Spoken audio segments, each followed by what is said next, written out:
Online জুয়ার যে বিশাল ফাঁদ সেখান থেকে নিজেকে বাঁচানো কি আদৌ সম্ভব? আচ্ছা চলুন আজ আমরা কিছু বিশেষজ্ঞের দেওয়া বাস্তবসম্মত পরামর্শ খতিয়ে দেখি যেগুলো আমাদের এই ডিজিটাল জগতে সুরক্ষিত রাখতে পারে। ১০০ টাকা দিন আর ২০০ টাকা বোনাস নিন, এই ধরনের লোভনীয় অফারগুলো কি আসলেই সত্যি? সত্যি বলতে এগুলো আসলে এক ধরনের টোপ। এগুলোর কাজ হলো ব্যবহারকারীর মনে জেতার একটা সাময়িক অনুভূতি তৈরি করা, আর ঠিক সেখান থেকে কিন্তু শুরু হয় ক্ষতির আসল চক্রটা। তো এই ফাঁদ থেকে বাঁচার জন্য আমাদের আজকের আলোচনার পথটা বেশ পরিষ্কার। আমরা মোট ৫টি ধাপ নিয়ে কথা বলবো।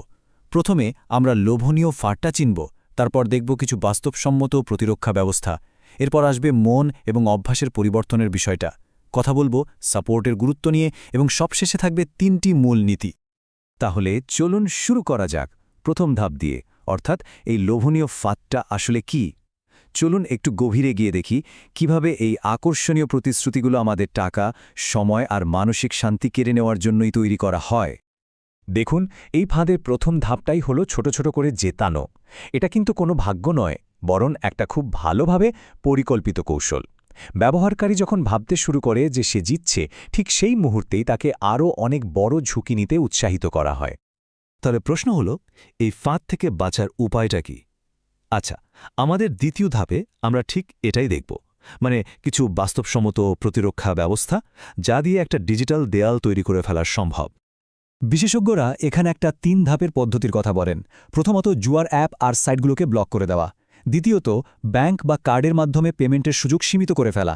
আর সবশেষে, নিজের ব্যক্তিগত তথ্য সুরক্ষিত রাখা।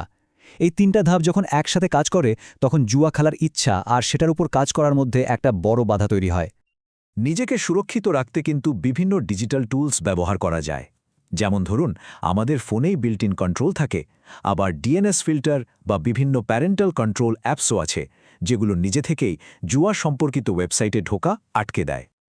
আর্থিক দিকটা সুরক্ষিত করতে নিজেদের ব্যাংকিং অ্যাপে কিছু সাধারণ পরিবর্তন আনা যেতে পারে। যেমন গেমিং পেমেন্ট অপশনটা বন্ধ করে দেওয়া, লেনদেনের সীমা কমিয়ে রাখা, কিংবা সেভ করা কার্ডের তথ্য মুছে ফেলা। এই ছোট ছোট পদক্ষেপগুলোই কিন্তু হুট করে বড় অঙ্কের টাকা নষ্ট হওয়া থেকে বাঁচাতে পারে। একটা ডিজিটাল দেয়াল তো তৈরি করা গেল, কিন্তু আসল লড়াইটা কিন্তু হয় নিজের মনের সাথে।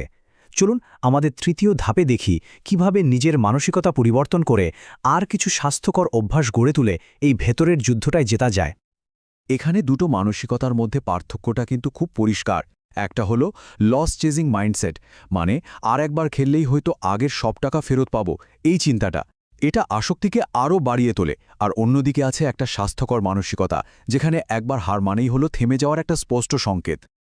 জুয়ার আকর্ষণ থেকে মনকে সরাতে হলে ওই সময়টা অন্য কোনো ভালো কাজে লাগাতে হবে। হতে পারে সেটা নতুন কোনো শখ, ব্যায়াম করা, বই পড়া বা বন্ধুদের সাথে ভালো সময় কাটানো। এই পজিটিভ অভ্যাসগুলো একঘেয়েমি বা মানসিক চাপের চক্রটাকে ভাঙতে দারুণভাবে সাহায্য করে। আচ্ছা, কোনো একটা অভ্যাস কখন আসক্তিতে পরিণত হচ্ছে তা বোঝার জন্য কিছু লক্ষণ চিনে রাখাটা খুব জরুরি। যেমন টাকা হেরে যাওয়ার পরেও বারবার খেলার ইচ্ছা হওয়া, কিংবা জুয়া না খেললে অস্থির লাগা, বা একা থাকলেই খেলার ইচ্ছা বেড়ে যাওয়া। এই লক্ষণগুলো দেখলেই কিন্তু সতর্ক হওয়া প্রয়োজন। এবার আসা যাক চতুর্থ ধাপে। এটা হয়তো অনেকের কাছেই সবচেয়ে কঠিন, কিন্তু সবচেয়ে জরুরিও বটে। আর সেটা হলো সাহায্য চাওয়া। একটা কথা মনে রাখা দরকার, সাহায্য চাওয়াটা দুর্বলতা নয়, বরং নিজের প্রতি দায়িত্বশীলতার সবচেয়ে বড় একটা লক্ষণ। সাহায্য চাওয়া মানে কিন্তু হেরে যাওয়া নয়, একদমই নয়। বরং এটা নিজের জীবনের নিয়ন্ত্রণ ফিরে পাওয়ার জন্য একটা সাহসী এবং সক্রিয় পদক্ষেপ। বলা যেতে পারে এটা সমস্যা থেকে সমাধানের দিকে এগিয়ে যাওয়ার প্রথম এবং সবচেয়ে গুরুত্বপূর্ণ ধাপ। সাহায্যের জন্য সাধারণত দুটো পথ সবচেয়ে কার্যকর। এক, পরিবার বা বিশ্বস্ত কোনো বন্ধুর সাথে মন খুলে সব কথা বলা, এতে মানসিক চাপ অনেক কমে যায়। আর দুই, যদি প্রয়োজন হয় তবে পেশাদার মনোবিজ্ঞানী বা কাউন্সিলরের পরামর্শ নেয়া। এই দুটোই কিন্তু শক্তি যোগাতে পারে। তো সব শেষে এতগুলো কৌশলের সার হিসেবে আমরা ৩টি মূল নীতি মনে রাখতে পারি, যা অনলাইন জুয়ারের এই বিপজ্জনক ফাঁদ থেকে মুক্ত থাকতে সাহায্য করবে। হ্যাঁ, এই ৩টি বিষয়ই হল সুরক্ষার মূল ভিত্তি। তাহলে মূল ৩টি বিষয় কি কি? প্রথমত, ঝুঁকি সম্পর্কে সচেতন থাকা। দ্বিতীয়ত, লোভনীয় কিন্তু প্রতারণামূলক অফারগুলো চিনে সেগুলো এড়িয়ে চলা। এবং তৃতীয়ত, নিজের টাকার ওপর সম্পূর্ণ নিয়ন্ত্রণ রাখা। এই 3টি স্তম্ভই কিন্তু সুরক্ষিত থাকার মূল চাবিকাঠি। তাহলে আজকের আলোচনার শেষে একটা প্রশ্ন রেখে যাই।